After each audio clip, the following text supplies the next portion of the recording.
Last time हमने देखा था वर्क की definition and measurement of work. Work को दो तरह से मेजर किया था। एक बार हमने कंपोनेंट लिया था डिस्प्लेसमेंट का, इस बार हमने कंपोनेंट लिया है फोर्स का। तो हमारे पास दोनों में value I F dot D cos theta और एफ डी कॉस थीटा। जब एफ डी कॉस थीटा बोलेंगे तो डॉट नहीं लगाएंगे, it is called F D cos theta. Okay, force की वैल्यू दी गई होगी, डिस्प्लेसमेंट भी दिया गया होगा, कॉस की वैल्यू अगर थीटा की वैल्यू दी होगी कॉस 45, तो तीनों वैल्यू न्यूमेरिकल आ जाएगी, न्यूमेरिक्स में मतलब, और हमारे पास जो है वो वर्क आ जाएगा। ठीक है, इसी तरह से वर्क इजिकल टू हमने ये भी पढ़ा है कि F cos theta D. Okay, दोनों केस में हमारे पास चाहे अगर मैं डिस्प्लेसमेंट के कंपोनेंट को लूं तब भी वर्क क्या आएगा एफ डी कॉस थीटा, और अगर मैं फोर्स को कंपोनेंट में ब्रेक करूं तब भी मेरे पास जो आएगा वो आएगा एफ डी कॉस थीटा। फर्क क्या होगा? फर्क होगा जब मैं डिस्प्लेसमेंट के कंपोनेंट को लूंगा तो वर्क इजिकल टू क्या होगा? वर्क इजिकल टू होगा force into displacement in the direction of force. और जब मैं फोर्स के कंपोनेंट को लूंगा तो वर्क होगा displacement into force in the direction of the displacement. That means F cos theta force into direction of the displacement. Okay, special cases देखो, कुछ स्पेशल केसेस हैं। स्पेशल केसेस डिपेंड करेंगे cos theta की value पे। किस पे? Cos theta की value पे। और हमारा आंसर भी आएगा कि अदर देन 90 हमने क्यों लिखा, क्योंकि देखो work is equal to F D cos theta होता है।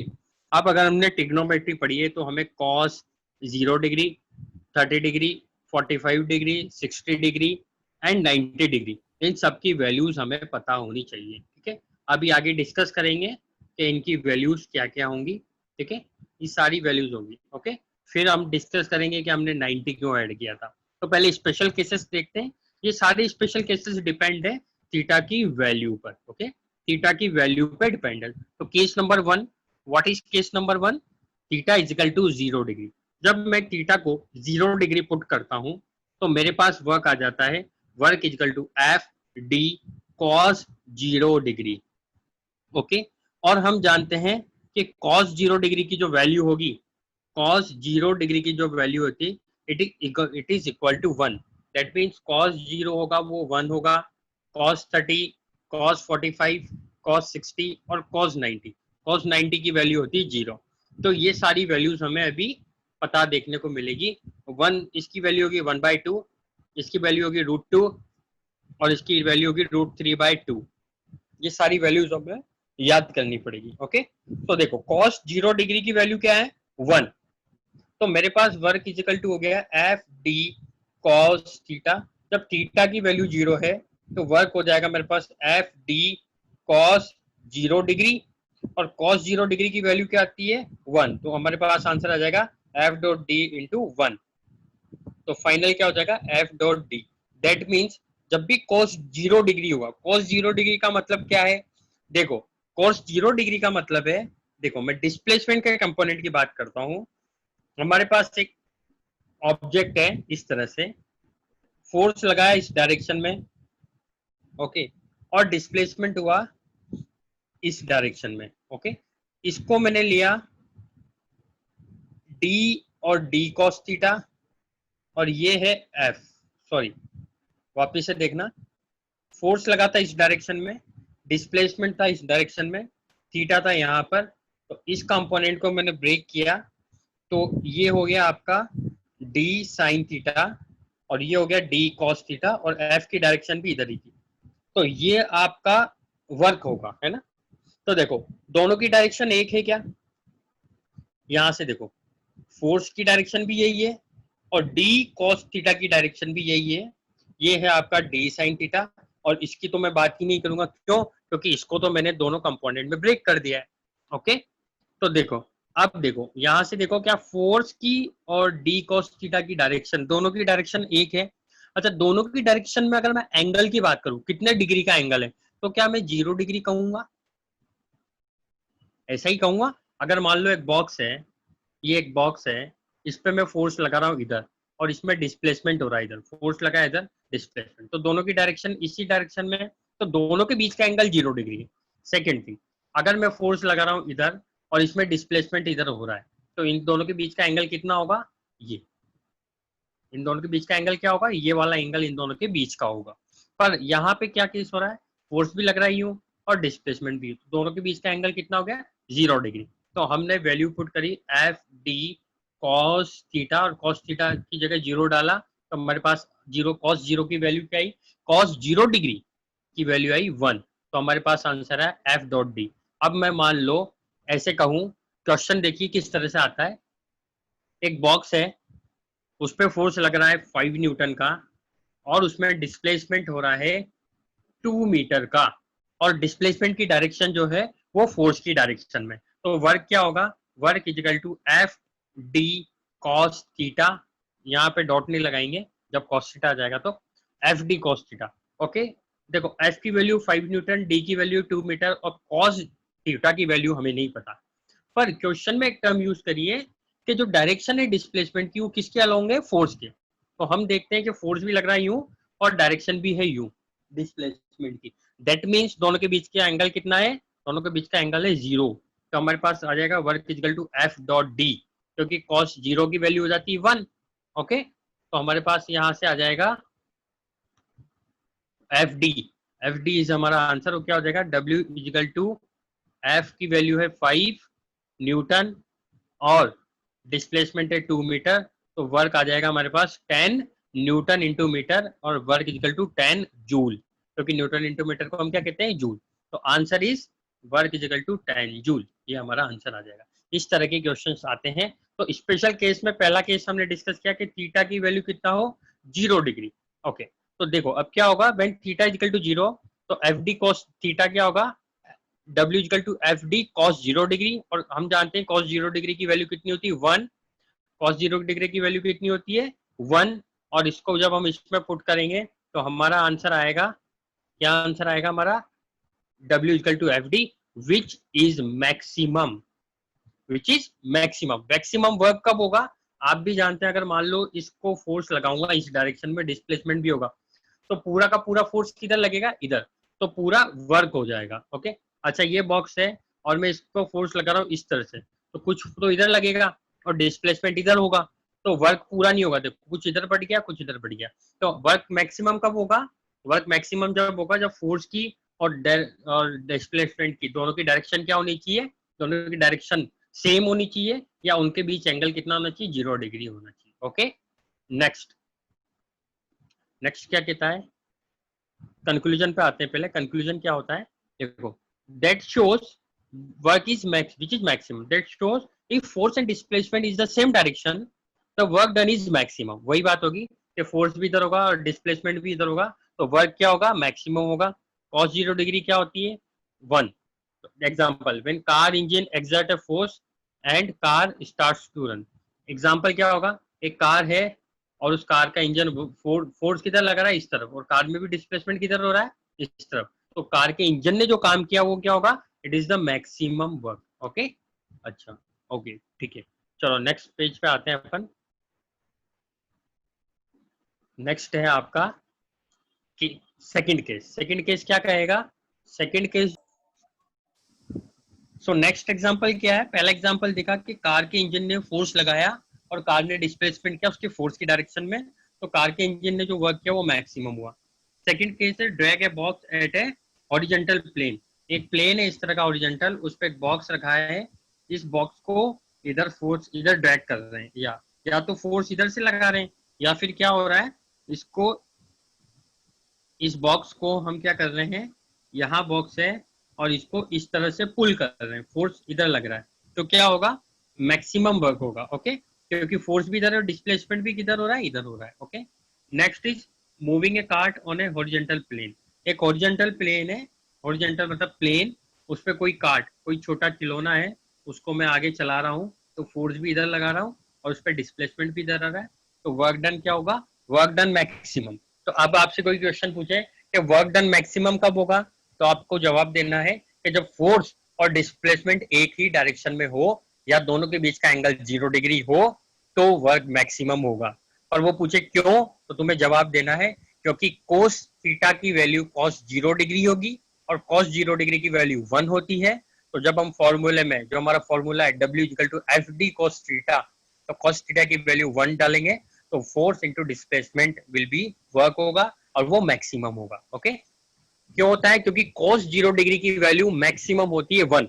आप देखो, यहाँ देखो, cos 0 डिग्री की वैल्यू होती है 1, cos 30 डिग्री की वैल्यू होती है 1/2, 1 से कम है। cos 45 की वैल्यू होती है √3/2, cos 60 की वैल्यू होगी √2 और cos 90 की वैल्यू होगी 0। तो मैक्सिमम वैल्यू कब है? 1, 1 इज मैक्सिमम। 1/2 क्या होगा? 0.5। ये क्या होगा? 1.7 इंटू 2, तो ये भी 1 से कम आएगी। √2 अपने आप में 1.4 और कम वैल्यू आएगी, है ना। और 0, 90 क्या है? 0, तो इसकी वैल्यू भी बहुत कम आएगी। ठीक है, अच्छा यहाँ ये रही वैल्यू 1/√2, 1/2 एंड 1। ओके, 1√3/2, 1/√2। ओके, देखो, cos 0 की वैल्यू है 1, cos 30 की वैल्यू है √3/2, cos 45 की वैल्यू है 1/√2, cos 60 की value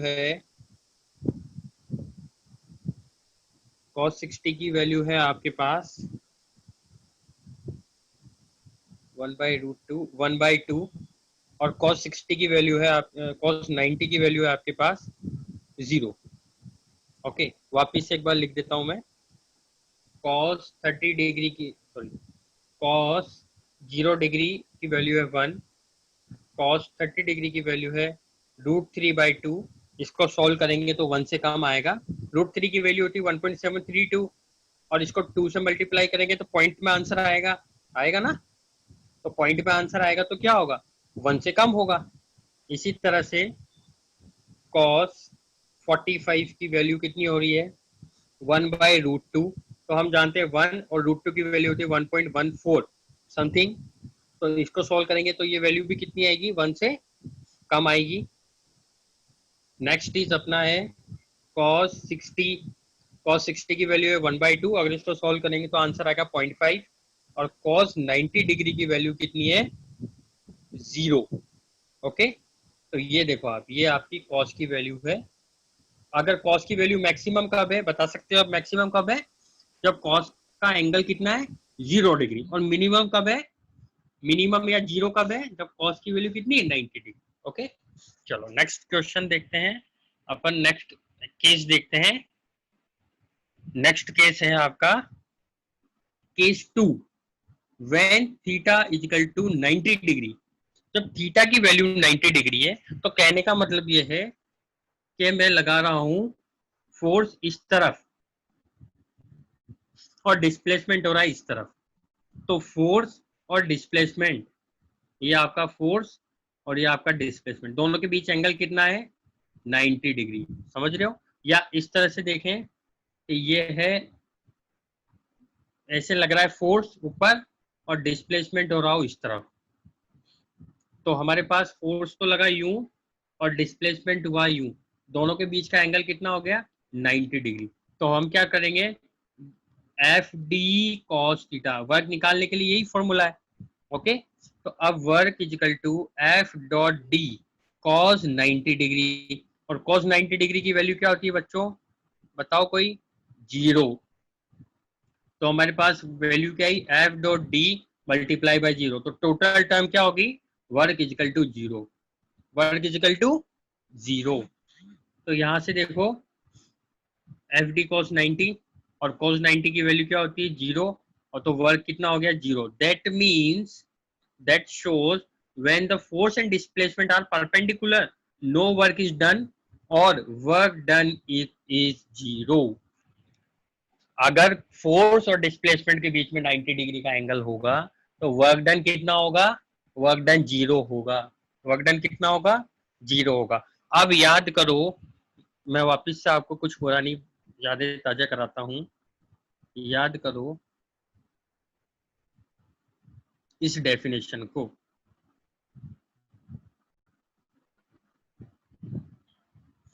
Work is said to be done by force on a body if the applied force produces a displacement in any direction other than 90। अगर 90 के अलावा किसी भी डायरेक्शन में वर्क होगा, बस 90 डिग्री पे वर्क नहीं होगा। तो समझ में आया 90 डिग्री पे क्यों वर्क नहीं होगा? क्योंकि F dot D cos theta होता है, कॉस थीटा की कॉस 90 की वैल्यू 0 होती है, तो टोटल टर्म क्या होती है? Work equal to 0। तो वर्क लग भी रहा है, मतलब फोर्स भी लगा रहा हूं और डिस्प्लेसमेंट भी आ रहा होगा, पर डायरेक्शन अगर 90 डिग्री होगी, एंगल 90 डिग्री होगा, तो दोनों के बीच वर्क नहीं होगा। केवल और केवल एक कंडीशन है। तो वर्क डन 0 कब होगा? कब होगा बच्चों? जब फोर्स और डिस्प्लेसमेंट के बीच का एंगल कितना होगा? 90 डिग्री। तो यहां से तुम्हें बात समझनी है कि मैंने डेफिनेशन में जान करके वो बात लिखी थी कि अदर देन 90। तो अब समझ में आया कि 90 क्यों रखा। मैंने तुम्हें उस समय भी कहा था, मैं तुम्हें आगे बताऊंगा कि हमने अदर देन 90 क्यों ऐड किया है। तो उसका रीजन अब शायद आपको मिल गया होगा। ओके, चलो अब कुछ एग्जाम्पल देख लेते हैं, प्रैक्टिकल एग्जाम्पल कह देते हैं।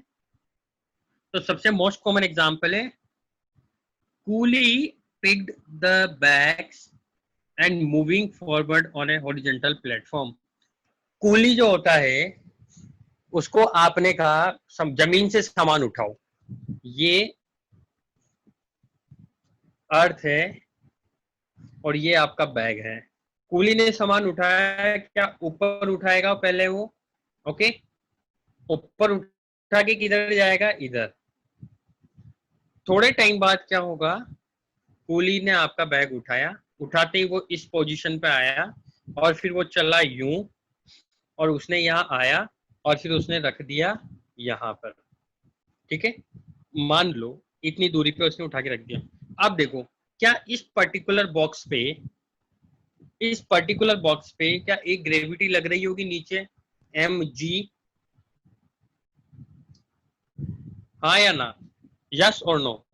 लग रही होगी। एम जी फोर्स लग रहा है नीचे, और ये बॉक्स, मैं बॉक्स की बात कर रहा हूँ, मैं कूली की बात नहीं कर रहा हूँ। I am just talking about the box, I am just discussing about the box. Box को ऊपर उठाया, ऊपर उठाने के बाद कूली ने बॉक्स को यहाँ ले गया, फिर यहाँ ले गया। तो यहाँ ले गया तब भी अर्थ इस पे एक फोर्स एग्जस्ट कर रही होगी, कितना? mg के बराबर। तो फोर्स की डायरेक्शन कितनी होगी? इधर। और ये बॉक्स किधर मूव कर रहा है? इधर। तो बच्चों डिस्प्लेसमेंट हो रहा है इधर और फोर्स लग रहा है इधर। दोनों के बीच एंगल 90 है या नहीं है? बिल्कुल 90 है। तो कूली ने जो काम किया, इट इज 0। और अगर तुमने कूली से गलती से कह दिया कि तुमने मेरा सामान उठाया पर तुमने तो फिजिक्स के अकॉर्डिंग कोई काम नहीं किया, तो मैं तुम्हें पैसे नहीं दूंगा, फिर शायद तुम्हारी ट्रेन मिस हो जाए। तुम जिस ट्रेन में बैठना चाहते हो वो कूली आपको ट्रेन में बैठने नहीं देगा। तो इसलिए हर जगह फिजिक्स मत लगाना, बट जब फिजिक्स पढ़ रहे हो तो फिजिक्स लगानी होगी। अब यहाँ पे समझो क्या हुआ। कूली ने बैग उठाया, coolie pick the baggage and moving forward an horizontal platform. अगर वो हॉरिजॉन्टल प्लेटफॉर्म पे चल रहा है तो उसने वर्क नहीं किया। अगर वो इंक्लाइन पे चलेगा, या तो इस तरह चढ़ेगा या इंक्लाइन से उतरेगा, तो उसने वर्क किया। ओके, पर मैं भी बात कर रहा हूँ हॉरिजॉन्टल प्लेन पे। कूली ने बॉक्स उठाया अगेंस्ट द ग्रेविटी, ग्रेविटी लग रही थी नीचे, डिस्प्लेसमेंट हुआ इधर, दोनों के बीच में एंगल हो गया 90। अब लगा दो work is equal to F D cos theta. Cos theta की वैल्यू 90, 90 की वैल्यू कितनी होती है? 0। F dot D total term 0, work done by coolie is 0। Second example, when we lift a body vertically upward against the gravity and moves forward on a horizontal plane, same thing. मैंने एक box को ऊपर उठाया, उठाने के बाद में इसको आगे मूव कर रहा हूं, तो भी एंगल क्या होगा? 90 डिग्री। ओके, पर मैं बात कर रहा हूं कि ये बॉक्स यहाँ था, उठाने पर, उठाने पर फोर्स लग रहा था नीचे और इसमें डिस्प्लेसमेंट आया ऊपर। उठाने पर देखो, एक बॉक्स है जमीन पे रखा है, ओके, ठीक है, इसको मैंने ऊपर उठाया, फोर्स लगाया होगा, फोर्स की डायरेक्शन कहाँ है, ऊपर, ओके। और इस पे डिस्प्लेसमेंट किधर हुआ, ऊपर ही। या आप ऐसे कहो कि मानो ये एक बॉक्स है, अच्छा इस बॉक्स को अर्थ अपने सेंटर की तरफ अट्रैक्ट कर रही नहीं होगी, ये अर्थ के सरफेस पे एक बॉक्स रखा है, ये अर्थ का सेंटर है, mg फोर्स से इसको नीचे खींच रही है, मानो इस बॉक्स को ऊपर उठा दिया, है ना, तो mg लग रहा है नीचे और इस पर डिस्प्लेसमेंट आया कितना, ऊपर उठ गया, तो फोर्स लग रहा है इधर और डिस्प्लेसमेंट लग रहा है इधर, तो वर्क हो रहा होगा, क्या 90 डिग्री हो रहा है क्या, नहीं, दोनों के बीच में एंगल कितना है, 180 डिग्री, ओके। चलो नेक्स्ट केस डिस्कस करते हैं, केस थर्ड। केस थर्ड यही है बच्चों, जब दोनों के बीच में एंगल कितना हो 180 डिग्री, तो 180 डिग्री की वैल्यू कितनी होती है, -1, तो वर्क क्या हो जाएगा, -FD। तो वर्क माइनस कब होगा, जब फोर्स और डिस्प्लेसमेंट की डायरेक्शन के बीच में एंगल कितना होगा, 180 डिग्री। वर्क मैक्सिमम कब होगा, जब फोर्स और डिस्प्लेसमेंट की डायरेक्शन के दोनों के बीच में एंगल कितना होगा, 0 डिग्री। और वर्क डन 0 कब होगा, जब दोनों के बीच की डायरेक्शन में कितना एंगल होगा, 90। तो यहाँ से ये तीन चीजें आपको क्लियर होनी चाहिए। That means when force and displacement are in opposite direction the work done will be negative. अगर फोर्स लग रहा है यूं और डिस्प्लेसमेंट हो रहा है यूं, तो वर्क डन जो आएगा वो क्या आएगा, -FD। इसी तरह से अगर फोर्स लग रहा है इधर और डिस्प्लेसमेंट हो रहा है इधर, ऐसा किस केस में हो सकता है, सोचो, फोर्स तो लग रहा है इधर पर डिस्प्लेसमेंट हो रहा है इधर, तो वर्क डन क्या आएगा, -FD। चलो मैं एग्जांपल देता हूँ, आप कार में बैठे हो, कार आगे चल रही है, ठीक है, कार किधर चल रही है, कार आगे मूव कर रही है,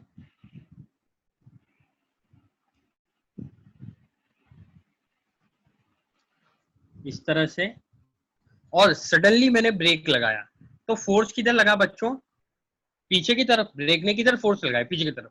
पर ऐसा तो है ही नहीं ब्रेक लगाते ही गाड़ी रुक जाएगी, थोड़ा फोर्स अप्लाई करूंगा तो थोड़ी दूर तक डिस्प्लेसमेंट तो होगा। तो देखो फोर्स लगा इधर ब्रेक ने और डिस्प्लेसमेंट हुआ इधर, दोनों के बीच में वर्क डन जो हुआ क्या हो गया, -FD, मतलब वर्क डन क्या आएगा, नेगेटिव, ओके। इस तरह के एग्जांपल्स भी है, साइकिल चला रहे हो आप, ब्रेक लगा दोगे तो थोड़ी देर बाद तक रुकती है ना, तो फोर्स तो ब्रेक ने लगाया पीछे की तरफ और डिस्प्लेसमेंट हुआ आगे, तो इस केस में जो आपने वर्क किया वो क्या होगा, नेगेटिव होगा, ओके। इसके एग्जांपल्स आपको डिस्कस करा दिए गए हैं।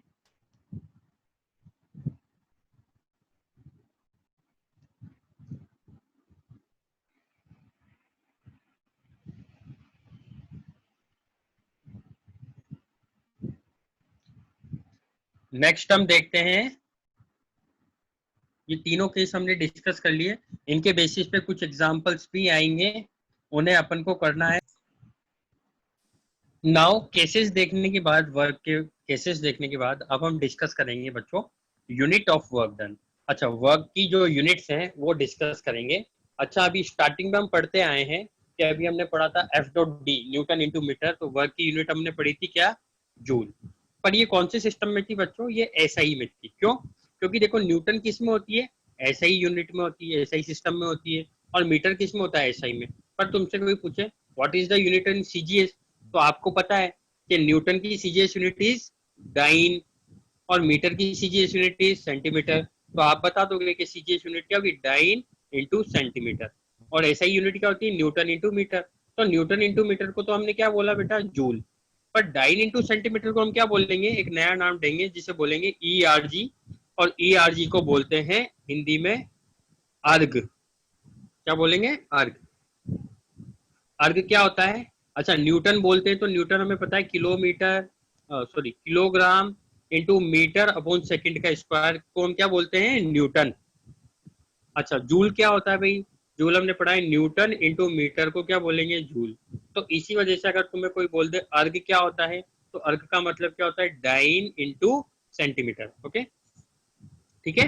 तो यहाँ देखो डेफिनेशन ऑफ वन अर्ग, वन अर्ग क्या है भाई, CGS में देखो W = डाइन इंटू सेंटीमीटर, तो इसको बोलेंगे अर्ग, है ना।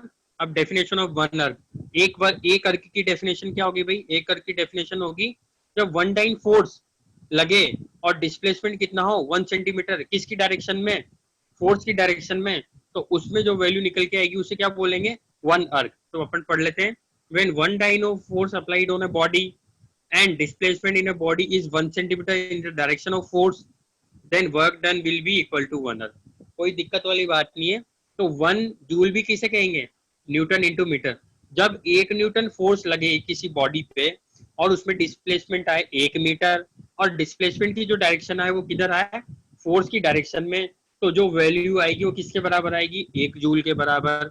इसी तरह से डाइन इंटू सेंटीमीटर है, अगर किसी बॉडी पे 1 डाइन फोर्स लगे और उसमें डिस्प्लेसमेंट आए 1 सेंटीमीटर का, तो डिस्प्लेसमेंट किस डायरेक्शन में आए, फोर्स की डायरेक्शन में, तो जो यूनिट आएगी इट इज कॉल्ड 1 अर्ग। बात क्लियर होनी चाहिए बहुत अच्छे से। तो हम फॉर्मूले से ही यूनिट बना लेंगे, हमें रटना नहीं है कि हमें डेफिनेशन रटना है। न्यूटन इंटू मीटर में 1 जूल की डेफिनेशन बनानी है। किसी बॉडी पे 1 न्यूटन फोर्स लगाया और उसमें डिस्प्लेसमेंट 1 मीटर आया, किसकी डायरेक्शन में, फोर्स की डायरेक्शन में, तो वो वर्क डन किसके बराबर होगा, 1 जूल वर्क किया है। अगर किसी बॉडी पे 2 न्यूटन फोर्स लगाया और उसमें 2 मीटर का डिस्प्लेसमेंट आया, तो किसकी डायरेक्शन में, फोर्स की डायरेक्शन में, तो वर्क डन कितना होगा, 2 जूल के बराबर, वर्क डन कितना होगा, सॉरी, वर्क डन 4 जूल के बराबर होगा। क्लियर है बात, ओके। इसी तरह से डाइन इंटू सेंटीमीटर, हमें रटना नहीं है। किसी बॉडी पे 1 डाइन का फोर्स लगाया और उसमें 1 सेंटीमीटर डिस्प्लेसमेंट आया फोर्स की डायरेक्शन में, तो जो वर्क डन कितना हुआ, वर्क डन हुआ 1 अर्ग के बराबर, ओके। तो it is the definition of 1 अर्ग, पढ़ लेना आप। अच्छा, डेफिनेशन ऑफ 1 जूल अभी पढ़ चुके हैं हम भाई। डेफिनेशन क्या है, when 1 Newton of force applied on object and displacement in object is 1 meter, then work done will be equal to 1 joule, पढ़ चुके हैं। रिलेशन बिटवीन जूल एंड अर्ग, अच्छा जूल और अर्ग के बीच का रिलेशन निकाल लेते हैं। अच्छा, हमें पता है 1 जूल जो होता है कितना होता है, newton into metre, okay. 1 joule किसके बराबर होता है, 1 न्यूटन इंटू 1 मीटर। तो 1 अर्ग किसके बराबर होगा, 1 न्यूटन में कितने डायन, 10 की पावर 5 डायन। 1 मीटर में कितने सेंटीमीटर, 10 की पावर 2 सेंटीमीटर। तो 1 अर्ग किसके बराबर हो गया, 10 की पावर 7, सॉरी 1 जूल किसके बराबर हो गया, 10 की पावर 7 अर्ग के बराबर हो गया। बात समझ में आ गई ना, यहाँ देखो 1 जूल इज इक्वल टू 10 की पावर 7। एक बार फिर देखना, 1 जूल किसके बराबर होता है, 1 न्यूटन वर्क करेंगे और 1 मीटर का डिस्प्लेसमेंट आएगा फोर्स की डायरेक्शन में, तो वर्क डन कितना होगा, 1 जूल। तो 1 जूल है, अब इसको 1 न्यूटन को मैं कर देता हूँ डाइन में, ओके। तो क्या होगा, 10 की पावर 1 न्यूटन इजिकल टू 10 की पावर 5 डायन, और 1 मीटर में कितने होते हैं, 100 सेंटीमीटर। तो 2 और 5, 10 की पावर 7 डाइन इंटू सेंटीमीटर, और डाइन इंटू सेंटीमीटर को क्या कहता हूं मैं, अर्ग। तो 10 की पावर 7 और यहाँ आ गया 1 जूल, 1 जूल। तो 1 जूल किसके बराबर है, 1 जूल किसके बराबर है, 10 की पावर 7 अर्ग के बराबर। It is the relation between joule and अर्ग। बात क्लियर है, कोई डाउट हो तो पूछ लेना, बाकी अपन आगे चलते हैं, ओके। नेक्स्ट चलते हैं, ग्रेविटेशनल यूनिट ऑफ वर्क। अच्छा, ग्रेविटेशनल यूनिट ऑफ वर्क तुम्हें पता है, फोर्स की ग्रेविटेशनल यूनिट ऑफ वर्क क्या होती है,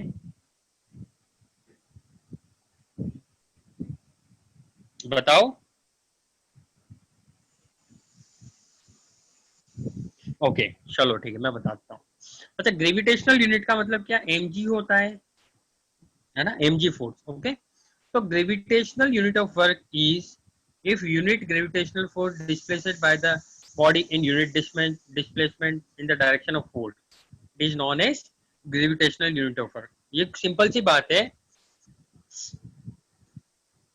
सिंपल सी बात है कि जब ग्रेविटेशन फोर्स है, ये जो ग्रेविटेशन फोर्स है mg, या अपन कहेंगे g, ये फोर्स लगे और उस बॉडी में unit distance, unit gravitation force लगे।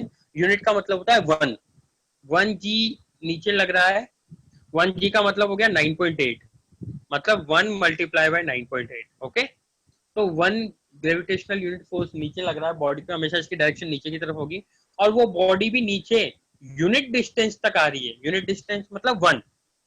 तो फोर्स क्या होगा, तो वो आपका वर्क डन किसके बराबर होगा, ग्रेविटेशनल यूनिट ऑफ वर्क के बराबर होगा। चलो नेक्स्ट देखते हैं, in CGS unit. CGS system में क्या होगा, हमने पढ़ा है कि वर्क क्या होता है, एफ डॉट एस। एस का मतलब डिस्प्लेसमेंट है, डिस्प्लेसमेंट को मैं एफ डॉट डी भी लिख सकता हूँ, एफ डॉट एस भी लिख सकता हूँ। एस मतलब डिस्प्लेसमेंट, ओके, डी मतलब भी डिस्प्लेसमेंट, ओके। तो मैं यहाँ लिख देता हूँ work is equal to F S भी लिख सकता हूँ, work is equal to F D भी लिख सकता हूँ। एस का मतलब भी डिस्प्लेसमेंट, अपन यहाँ लिखते हैं work is equal to F D, okay. तो अब देखो 1 gram of weight, 1 gram weight centimetre, okay. ये कैसे आया, देखो फोर्स, फोर्स को हम लिखते हैं M G, okay, M G लिखते हैं। तो एम जो है सीजीएस यूनिट में मास क्या होता है, ग्राम, और जी की वैल्यू क्या होगी, वेट। भाई एम जी को क्या बोलते हैं, W is equal to M G, होगी नहीं होगी, होगी ना। तो 1 ग्राम वेट सेंटीमीटर किसके बराबर होगा, 1 gram wait, 1 gram weight multiply by क्या होगा, 1 ग्राम वेट का मतलब, 1 ग्राम वेट का मतलब क्या है, 1 ग्राम, और डब्ल्यू वेट क्या होता है, एम जी, एम जी, और जी की वैल्यू क्या है, W equal to M G होता है ना। तो क्या होगा 1 ग्राम, और जी की वैल्यू कितना है 9.8 मीटर अपॉन सेकंड स्क्वायर। इसको हम किस में कन्वर्ट कर लेंगे, सेंटीमीटर अपॉन, सेंटीमीटर किस में कर लेंगे, सेंटीमीटर अपॉन सेकंड का स्क्वायर में। तो हमारे पास जो वैल्यू आएगी ये आएगी। आप इसको एक बार कैलकुलेट करना, नहीं समझ में आया तो मुझे बताना। 1 ग्राम वेट सेंटीमीटर किसके बराबर होगा, 1 ग्राम वेट अपॉन 1 ग्राम की जगह 1 ग्राम वेट की जगह लिख दिया 9.8 इंटू डाइन, डाइन कन्वर्ट कर दिया, newton into centimetre upon second का स्क्वायर इंटू 10। तो हमारे पास वैल्यू आई 981 dyne, 981 dyne into 1 centimetre. Therefore answer हमारा आया, तो 1 ग्राम वेट इसके बराबर हो गया 981 डाइन इंटू सेंटीमीटर के बराबर। अच्छा डेफिनेशन भी देख लेते हैं। 1 ग्राम वेट सेंटीमीटर जो होगा, ये वैसे तुम्हारे काम का नहीं है, फिर भी एक बार पढ़ लेना इसको। 1 gram weight centimetre of work is done when a force of 1 gram displace a body through 1 centimeter in its own direction.